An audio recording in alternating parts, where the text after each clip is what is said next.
Hi friends, तो आपका फिर से स्वागत है हमारे इस YouTube channel 10 minute studies with the topper में। तो आज हम पिछली वीडियो में बचे एक्सरसाइज 9.1 के बाकी सारे क्वेश्चंस यानी कि क्वेश्चन नंबर 11 to 16 को सॉल्व करेंगे। तो चलिए पहले हम स्टार्ट करते हैं क्वेश्चन नंबर 11 से। तो दोस्तों, इस क्वेश्चन में हमें ये बताया गया है कि एक नहर के किनारे एक टीवी का टावर है। नहर की दूसरी ओर एक पॉइंट से टावर के टॉप की एलिवेशन 60 डिग्री है। उस पॉइंट से 20 मीटर पीछे एक दूसरा पॉइंट है जिससे टावर के टॉप की एलिवेशन 30 डिग्री है। तो इन सब जानकारी की मदद से हमें ये पता लगाना है कि उस टावर की हाइट कितनी है और उस कैनाल की यानी कि उस नहर की चौड़ाई कितनी है। तो चलिए अब हम इस क्वेश्चन का आंसर को जानते हैं। इस फिगर में ए बी हमारे टावर की हाइट है, डी वो फर्स्ट पॉइंट है जो कैनाल के दूसरी ओर है। यहाँ से टावर के टॉप की एलिवेशन 60 डिग्री है और डी से जो पीछे पॉइंट है वो है सी, जो कि पॉइंट डी से 20 मीटर की दूरी पर है और इस पॉइंट से टावर के टॉप की एलिवेशन है 30 डिग्री। तो चलिए पहले हम ट्रायंगल ए डी बी को लेते हैं। इसमें हमारे हाइट बाई बेस का रेशियो होगा tan 60 डिग्री, क्योंकि हमारा हाइट है ए बी और बेस है बी डी। तो हमारा हाइट बाई बेस का रेशियो हुआ √3, यानी कि हमारा हाइट हुआ x √3, क्योंकि ये x इस साइड जाके मल्टीप्लाई हो जाएगा। तो चलिए अब हम दूसरे ट्रायंगल के अनुसार हमारे हाइट का वैल्यू कितना होगा ये जानते हैं। तो हमारा दूसरा ट्रायंगल है ट्रायंगल ACB। इसमें हमारा हाइट तो h ही रहेगा पर हमारा बेस x + 20 हो जाएगा, क्योंकि हमारा दूसरा पॉइंट पहले पॉइंट से 20 मीटर्स की और दूरी पर है। तो हमारा हाइट बाई बेस का रेशियो है tan 30 डिग्री, यानी हमारा हाइट यानी कि h बाई x + 20 का वैल्यू हो जाएगा 1/√3, यानी कि हमारा हाइट हो जाएगा x + 20/√3, क्योंकि x + 20 इस साइड जाके मल्टीप्लाई हो जाएगा।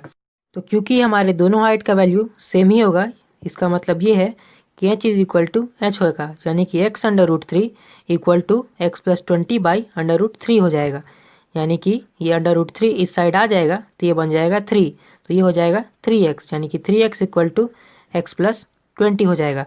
अब ये x इस साइड चला जाएगा तो ये माइनस होगा, क्योंकि ये इस साइड में ऐड हो रहा है तो ये इस साइड जाके सब्ट्रैक्ट हो जाएगा, यानी कि हमारा 3x - x = 20 हो जाएगा। अब 3x - x करेंगे तो ये 2x होता है, तो 2x = 20, यानी कि x = 10, क्योंकि ये यहाँ 2 × 2 हो रहा है तो यहाँ जाके ये 2 डिवाइड में हो जाएगा और 2 / 20 होता है 10 मीटर। तो ये रहा हमारा आंसर। तो अब हमें x का वैल्यू पता है, इसलिए हम हाइट का वैल्यू भी बहुत ही आसानी से निकाल सकते हैं। हम दोनों में से कोई एक हाइट का इक्वेशन ले लेते हैं। चलिए हम पहले वाला ही ले लेते हैं। तो इसमें हमारा हाइट है x √3 के बराबर, तो हम x की जगह इसका वैल्यू डाल देंगे तो ये हो जाएगा 10 √3 मीटर। तो ये है हमारे टेबल टावर का हाइट। तो क्वेश्चन नंबर 12 में हमें ये बताया गया है कि एक 7 मीटर ऊंची बिल्डिंग से एक केबल टावर के टॉप की एलिवेशन 60 डिग्री है, वहीं उस टावर के फुट की डिप्रेशन 45 डिग्री है। तो हमें ये पता लगाना है कि उस टावर की हाइट कितनी है। तो चलिए अब हम इस क्वेश्चन का भी आंसर जानते हैं। इस फिगर में ए बी हमारे बिल्डिंग की हाइट है जो कि 7 मीटर, डी सी हमारे केबल टावर की हाइट है और एंगल DAE हमारे टावर के टॉप के एलिवेशन है जो कि है 60 डिग्री, और एंगल EAC हमारे टावर के फुट की डिप्रेशन है जो कि है 45 डिग्री, और AE है हमारे टावर और बिल्डिंग के बीच की दूरी, इसे हम x मान लेते हैं। क्योंकि BC AE के पैरेलल है इसलिए हमारा AB EC के इक्वल हो जाएगा, यानी कि हमारा EC का लेंथ हो जाएगा 7 मीटर। अब हम देखें अगर ट्रायंगल EAC में, तो हमारा हाइट बाई बेस का रेशियो यानी कि 7m बाई x का रेशियो होता है tan 45 डिग्री के बराबर। तो 7m बाई x = 1 हो जाएगा, यानी कि हमारा x = 7 हो जाएगा, क्योंकि ये x इस साइड चला जाएगा। तो हमारा x = 7 मीटर हो गया। अगर हम ट्रायंगल AED में देखें तो हमारा हाइट जो कि है h बाई बेस यानी कि x का रेशियो है tan 60 डिग्री, क्योंकि ये एंगल 60 डिग्री है, यानी कि हमारा हाइट बाई x का वैल्यू जो कि 7 मीटर है तो वो हो जाएगा √3 के बराबर, यानी कि हमारा हाइट हो जाएगा 7 √3 मीटर, क्योंकि ये 7 इस साइड जाके मल्टीप्लाई हो जाएगा। तो अब हमें केबल टावर का टोटल हाइट जानने के लिए DC का लेंथ जानना पड़ेगा, और DC DE प्लस EC के बराबर है। तो ये DE का वैल्यू है 7/√3 प्लस EC का वैल्यू 7। तो ये हो जाएगा, इसमें से हम 7 कॉमन ले लेंगे तो ये बचेगा √3 और इसमें बचेगा 1। तो ये हो गया 7/√3 + 1 मीटर। तो ये है हमारे केबल टावर का टोटल हाइट। तो क्वेश्चन नंबर 13 में हमें ये बताया गया है कि समुद्र तल से 75 मीटर ऊंचे लाइट हाउस से जो शिप्स के एंगल ऑफ डिप्रेशन है 30 डिग्री और 45 डिग्री। अगर जो दूसरा शिप है वो पहले शिप के जस्ट पीछे है तो हमें ये बताना है कि उन दोनों शिप के बीच की दूरी कितनी है। तो चलिए अब हम इस क्वेश्चन का आंसर जानते हैं। इस फिगर में AB हमारे लाइट हाउस की हाइट है जो कि 75 मीटर। पॉइंट C है फर्स्ट शिप की दूरी जिसका एलिवेशन है 45 डिग्री। पॉइंट D है सेकंड शिप की दूरी जिसका एलिवेशन है 30 डिग्री। और CD है हमारे फर्स्ट शिप से लेकर दूसरे शिप की बीच की दूरी जो कि है x। और ये AE है हमारे BD के पैरेलल। तो क्योंकि AE BD के पैरेलल है इसलिए AC और AD ट्रांसवर्सल्स हैं, इसलिए हमारा एंगल BCA हो जाएगा 45 डिग्री और एंगल हमारा BDA हो जाएगा 30 डिग्री, क्योंकि ये दोनों अल्टरनेट एंगल्स हैं। तो पहले हम ट्रायंगल ABC को लेते हैं। इसमें AB हमारा हाइट है और BC हमारा बेस। तो इन दोनों का रेशियो हो जाएगा tan 45 डिग्री के बराबर। और हमारा हाइट जो कि 75 मीटर बाई BC हो जाएगा tan 45 डिग्री यानी कि 1 के बराबर। यानी कि ये BC इस साइड चला जाएगा तो BC का वैल्यू हो जाएगा 75 मीटर। तो अब हम ट्रायंगल ABD में देखते हैं। इसमें AB हमारा हाइट है और हमारा बेस है BD। तो इन दोनों का रेशियो है tan 30 डिग्री के बराबर। तो AB जो कि 75 मीटर बाई BD जिसका लेंथ है BC प्लस CD के बराबर, यानी कि ये 75 प्लस x के बराबर है। तो इसका रेशियो हो जाएगा 1/√3। तब ये 75 प्लस x इस साइड चला जाएगा तो ये हो जाएगा 7 और ये √3 इस साइड आ जाएगा तो ये हो जाएगा 75/√3 इक्वल टू ये 75 प्लस x, यानी कि हमारा x इसी साइड रहेगा और ये 75 इस साइड चला जाएगा तो ये हो जाएगा 75/√3 माइनस 75, क्योंकि ये इस साइड एडिशन में था तो ये साइड जाकर सब्ट्रैक्शन में हो जाएगा। तो अब हम इन दोनों में 75 कॉमन ले लें तो ये हो जाएगा 75/√3 और इसमें कुछ नहीं बचेगा तो ये बचेगा केवल 1, यानी कि हमारा x का वैल्यू हो जाएगा 75/√3 माइनस 1 मीटर। तो ये है दोनों शिप के बीच की दूरी। तो क्वेश्चन नंबर 14 में हमें ये बताया गया है कि एक लड़की है जिसका हाइट है 1.2 मीटर। वो हवा में उड़ते हुए एक बलून को देखती है। ये बलून एक हॉरिजॉन्टल लाइन में ट्रेवल कर रहा है और ये ग्राउंड से 88.2 मीटर की ऊंचाई पर है। एक समय पर उस लड़की की आंखों से उस बलून की एलिवेशन 60 डिग्री थी और कुछ ही देर बाद वो एलिवेशन घटकर 30 डिग्री हो जाती है। तो हमें ये पता लगाना है कि इतनी देर में उस बलून ने कितनी डिस्टेंस ट्रैवल की। चलिए अब हम इसका भी आंसर जानते हैं। इस फिगर में AB हमारे लड़की की हाइट है जो कि है 1.2 मीटर।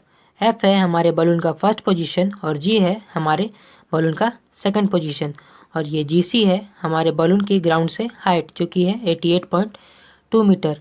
तो हमारे फर्स्ट पोजीशन पर हमारे बलून और लड़की की आंखों से जो एलिवेशन बनती है वो है 60 डिग्री की, और वहीं सेकंड पोजीशन पर लड़की की आंखों से लेकर बलून तक की एलिवेशन है 30 डिग्री। तो क्योंकि हमें लड़की के आंखों से उस बलून की ऊंचाई तक की दूरी को जानना है इसलिए हम GD का वैल्यू निकालेंगे। तो GD है हमारा GC माइनस DC के बराबर। तो GD हमारा हो गया 88.2 जो कि है GC माइनस DC जिसका लेंथ है 1.2 मीटर, क्योंकि हमारे गर्ल का लेंथ भी 1.2 मीटर है।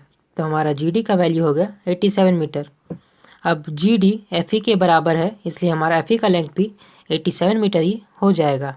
पहले हम ट्रायंगल AEF को देखते हैं। इसमें FE हमारा हाइट है और AE हमारा बेस और इन दोनों का रेशियो है tan 60 डिग्री के बराबर, यानी कि FE जो कि 87 बाई AE यानी कि हमारा बेस का वैल्यू हो जाएगा √3 के बराबर।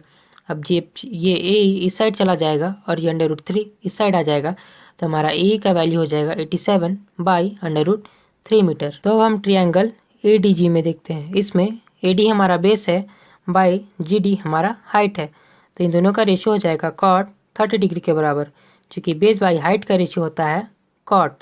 तो अब AD बाई GD जो कि 87 मीटर, तो ये हो जाएगा √3 के बराबर, यानी कि हमारा AD हो जाएगा 87/3 मीटर, क्योंकि 87 इस साइड जाके मल्टीप्लाई हो जाएगा।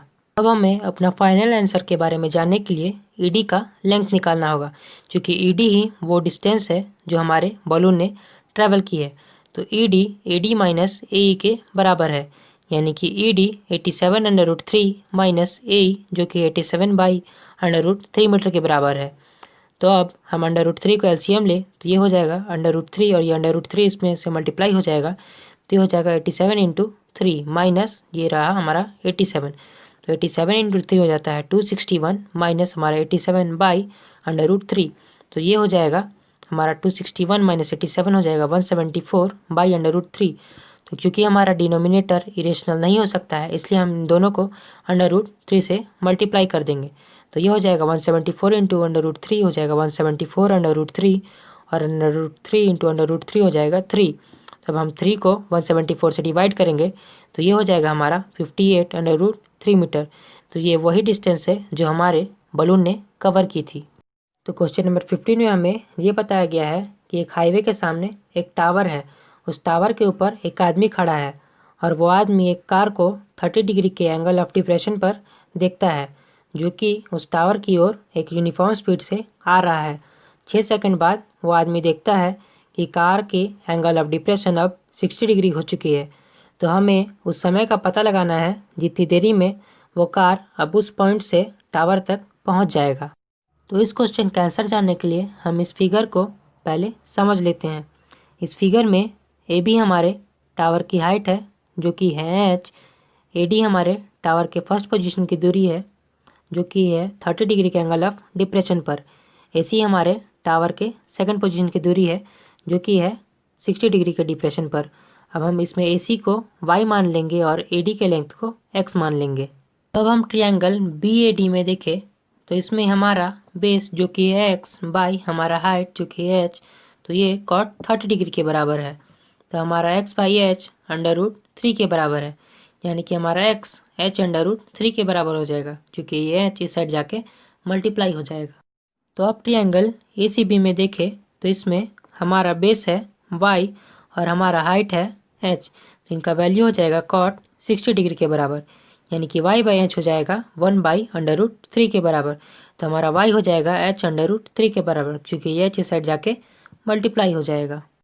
तो अब हम कार के फर्स्ट पोजीशन से लेकर सेकंड पोजीशन तक की दूरी को जान लेते हैं, जो कि है CD का वैल्यू। तो हमारा CD है AD माइनस AC के बराबर, यानी कि ये है x माइनस y के बराबर, यानी कि x का वैल्यू है h √3 माइनस y का वैल्यू है h बाई √3।